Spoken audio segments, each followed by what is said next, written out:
You people love you that come here, whatever it is, you love our way of life, you love our milk and honey. At least you could pay a couple of bucks for poppies or something like that. Rogers Sportsnet apologizing for Don Cherry's comments last night, calling them offensive. The NHL agreeing, saying they're contrary to their values. And the CBC says it has no editorial control over the show. Good evening, I'm Lisa Shing. The controversial comments about immigrants and poppies come as the country prepares to remember its veterans. Comments are pouring in from across the country about the broadcast. Our Ali Chiasson has more on the response. I was kind of flabbergasted. I was taken aback. The fact that Don Cherry said, you people. You people love you that come here, whatever it is. The fact that we have to, as minorities, we have to continually explain and prove our patriotism and how Canadian we are, and I think it's frustrating for a lot of people. When Don Cherry said what he said last night, these guys pay for your way of life that you enjoy in Canada, and went unchallenged by his co-host Ron MacLean, Brampton City Councillor Gurpreet Dillon thought about how Cherry's rhetoric affects young hockey fans. I had to go through a lot of racism when I was just learning how to skate, and so I kind of gave up on it. And so I don't want to see that to happen to my son going forward. Cherry and #YouPeople are trending topics on Twitter. Posts like this one from NDP leader Jagmeet Singh, pointing to his great-grandfather's service in both World Wars. It's the talk of the country and at the arena. I'm the granddaughter of a World War II vet. I don't need to be told by you that my poppy will represent my support of vets. I hated the way that he did that. I thought that he was absolutely looking and pointing fingers at people of color, racialized communities, because he didn't see enough poppies. So that translates into racialized communities not caring about this country. I'm sorry, it was unacceptable. I would love to see Don Cherry replaced. Cherry's co-host Ron MacLean wasn't spared from the backlash either. Take this tweet, for example, shared thousands of times. I sat there, did not catch it, did not respond. MacLean started tonight's broadcast of hometown hockey addressing the controversy. Don Cherry made remarks which were hurtful, discriminatory, which were flat out wrong. We were wrong. And I sincerely apologize. CBC says it has no control over what commentators say on Hockey Night in Canada. Cherry hasn't spoken out directly, but has been spoken with, according to a statement from Sportsnet today. Councillor Dillon says the conversation shouldn't end here. There's an opportunity here. There's absolutely a great opportunity here, and so if there was some type of round table going forward where we have members of the community there, if we have Mr. Cherry there, we have the NHL there, we can really find out how we can, not only express our patriotism, but we can talk about how we can grow the game of hockey. Ali Chiasson, CBC News, Toronto. Now, Toronto Mayor John Tory also weighed in, tweeting Mr. Cherry should come to Old City Hall tomorrow, where he would see thousands of Canadians of all ages, nationalities, faiths, and backgrounds honoring our veterans and demonstrating their love for Canada and our precious way of life, as they do every year. Thousands of flags were planted today around Sunnybrook Hospital's Veterans Centre in honor of Remembrance Day. The sea of flags they're going to be showing here. It'll be something for me to see too. I haven't seen it since last year, and so I want to thank everyone for raising a flag and keeping us strong and free. And as part of the hospital's Raise a Flag program, flags are planted as a symbol of honor and appreciation for war vets. The goal, that almost 500 veteran residents will wake up to a sea of flags on November 11th. The initiative raises money to the Veterans Program at Sunnybrook. More than 47,000 flags were planted this year. Sunnybrook opened its doors in 1948 as a war veterans hospital. It's now home to those who served in the Second World War and the Korean War. It's the largest veterans care facility in the country. And tomorrow, CBC News will bring you special Remembrance Day coverage. The National's Rosemary Barton is hosting from Ottawa from 10 a.m. Eastern to noon. And CBC Radio will also have special coverage for you. And we will have you covered for local ceremonies on CBC Toronto Television, radio, as well as on our website. That's cbc.ca/Toronto. Now you are looking at a live shot of the Toronto Harbour as well as the Ambassador Bridge and Detroit River in Windsor. Environment Canada has issued a travel advisory for both cities and Southern Ontario because of snow. City officials in Toronto say salt trucks and plows are ready to go. Time to bring in our weather specialist, Marta Chirilovich, for more. Marta, I'm sensing it's not really looking like we can get away with not wearing those snow boots. You're definitely going to need your snow boots. You're going to need your hat, your gloves, because it's going to come down, and it's going to come down hard. Unfortunately, the morning commute is going to be a slow and slick one, but that's not the worst. It's going to be coming a little bit harder in the afternoon and then in the evening. Taking a look at the morning temperature, -1, that snow icon is there. In the afternoon, still -1, but it feels like -7, so much colder, and that snow icon is there. So it's going to be widespread snowfall, and as I mentioned, the commutes are going to be impacted no matter where you're traveling. If you're going from Hamilton to Niagara in that region, that's where it's going to be hit the hardest. So make sure you leave some extra time in the morning. Make sure you have your winter tires on. I know it's a little bit too late, but you should definitely already have them on. Taking a look at the forecast conditions, -1 in Toronto, and again, that widespread rain throughout. Here is where it shows the timing of that snow. You can see by the afternoon, it's more widespread. Monday evening, then overnight, it moves out. So the snow is going to be widespread throughout Southern Ontario, and then on Tuesday the squalls are going to come in areas like London could see some of those snowfall accumulations again, but we're going to talk a little bit more about snow a little later in the show. All right, time to prep those winter tires for sure. Thanks a lot, Marta. Not the outcome Toronto FC fans were hoping for this afternoon. The team lost the MLS Cup final to the Seattle Sounders in Seattle. Kelda Yoon has fan reaction from here. This was the biggest party in town at Real Sports Restaurant. Go TFC. But what began as high spirits didn't end that way. It started falling apart in the second half when Toronto's own goal And it goes in! gave Seattle a 1-0 lead. The Sounders would score 2 more before FC got one in the net, ultimately losing 3-1. Seattle Sounders are champions once again! I feel like we had a really strong possession game, and then we just didn't execute. Over at another viewing party at the Rec Room, a similar mood. The dreaded question, how are you feeling right now? Obviously disappointed.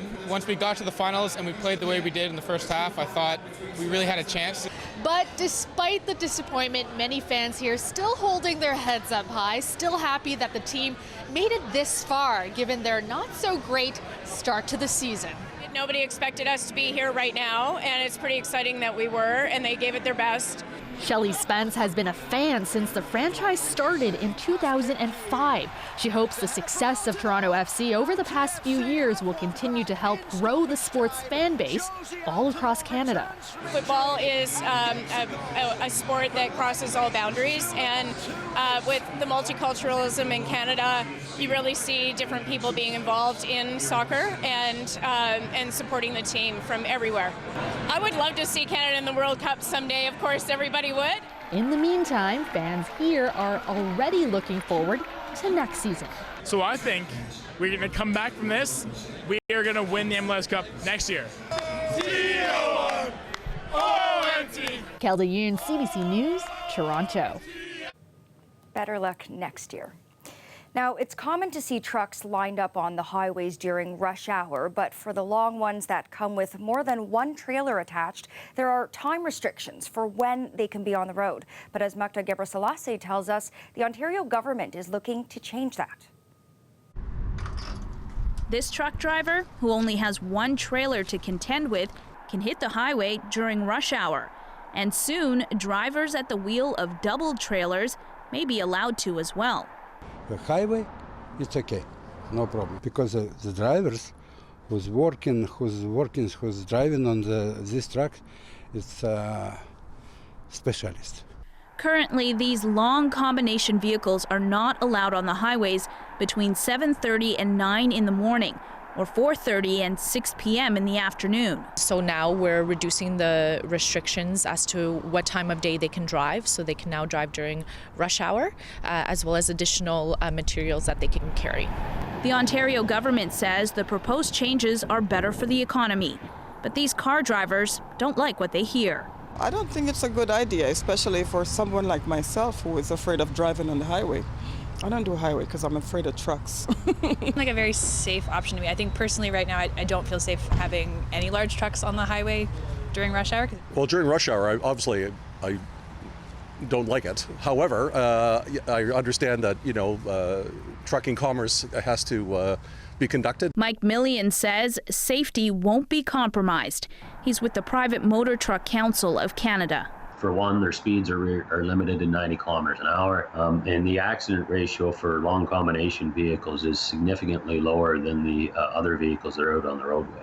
And if there's any signs that this change all of a sudden shows an increase in accidents, which I don't believe it will, but if that is shown, you can rest assured that they'll put this restriction back in place. But these proposed plans have yet to be passed.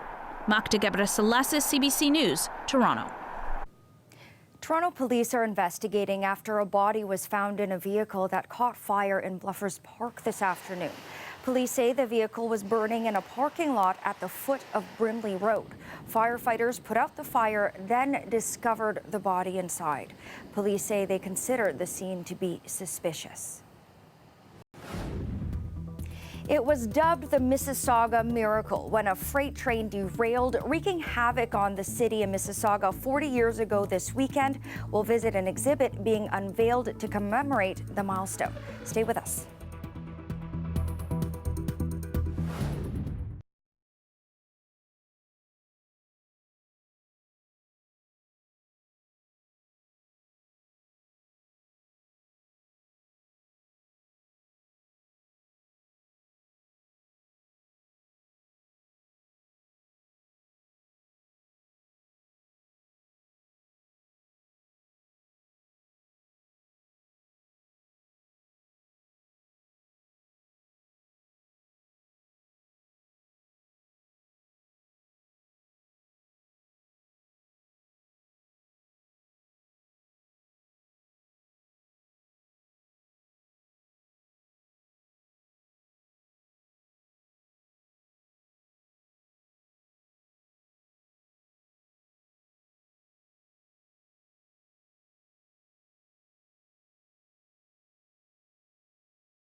There were several protests outside jails across southern Ontario today, including in Windsor.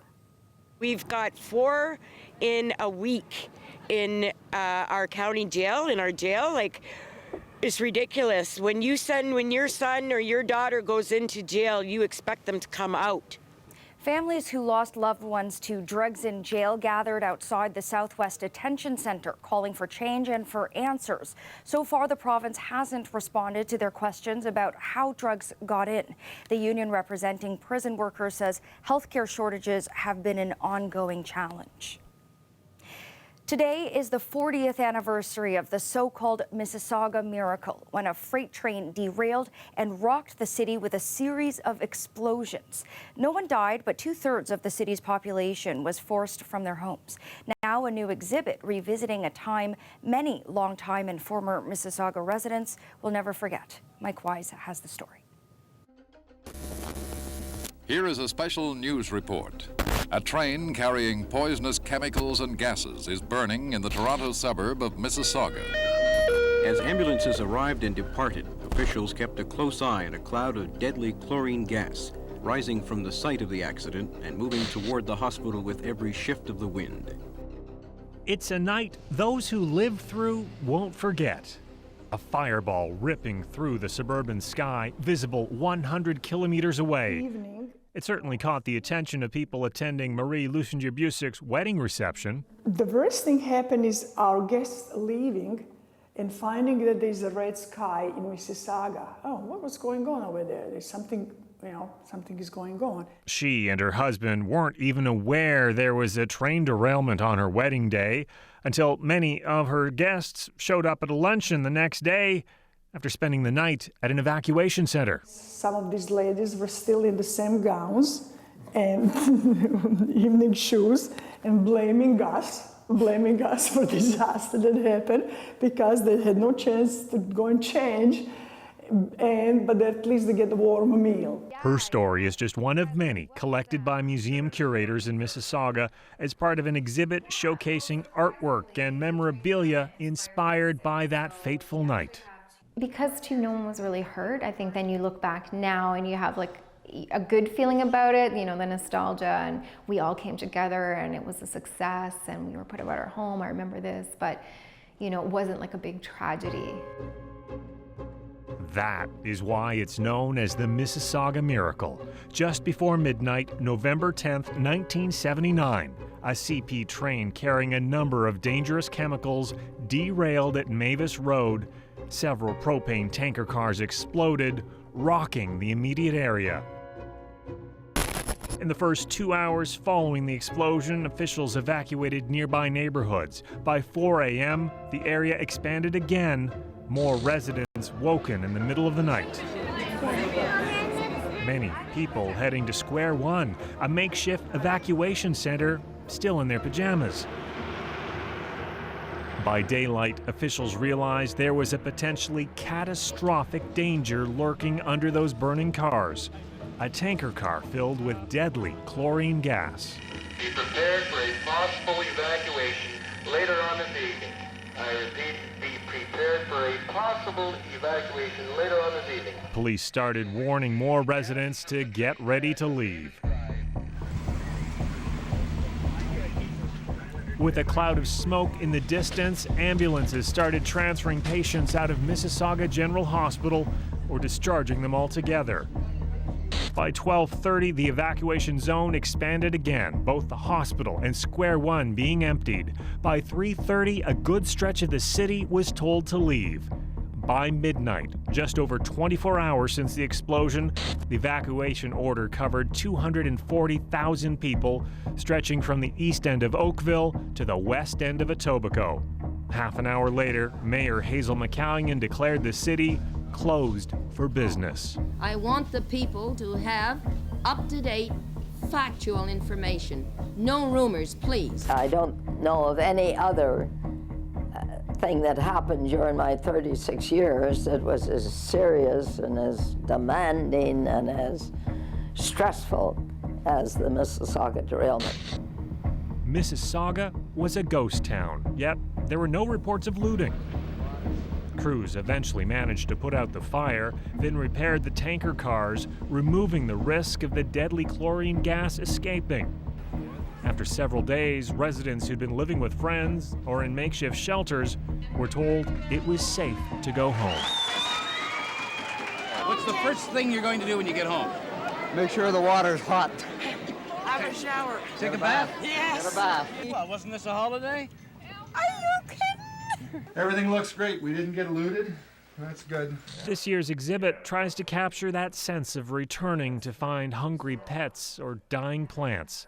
The evacuation created a shared experience for those who went through it, even an identity. Been there, got the T-shirt. Mike Wise, CBC News, Mississauga. I love meatballs and I love soup, so I put them both together and I made a meatball soup. Sounds pretty good. Little chefs from across the country scrambled into Toronto today. They're the winners of a national recipe contest. We'll show you what exactly they whipped up coming up next.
TV's most famous block is turning 50. Sesame Street aired its first episode half a century ago today. The groundbreaking series helped pave the way for inclusion and diversity on television.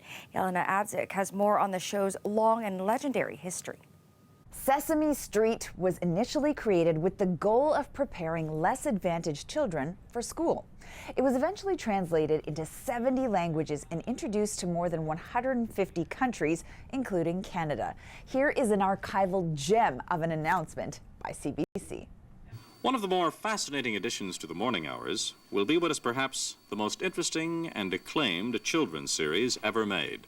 It's called Sesame Street. Fast forward to today, and the recently aired 50th anniversary special featured celebrity guests. And yes, of course, Kermit the Frog and the Count. Ha ha ha. Well, over the years, there have been so many new Muppet characters. This is our friend Julia. Oh, hi, Julia. Julia is the first autistic Muppet character. Seggy helps us gain confidence and self-acceptance. And the international streams of Sesame Street introduce characters such as Maboob, who lives in the Middle East.